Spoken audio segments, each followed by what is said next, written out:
मंदिर मस्जिद जहाँ भी गेलियो सबसे तोरा मांगलियो गे।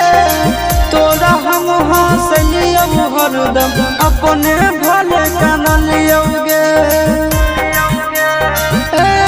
जहाँ मंदिर मस्जिद जहाँ भी गेलियो सबसे तोरा मांगलियो गे। तोरा हम हंसलियो हरदम अपने भले कानलियो गे। तोर किस्मत खुलतौ, तोर किस्मत खुलतौ, जरतौ हमर भगिया गे। बसवे के डोलिया जानू बांस के अरथिया गे। बसवे के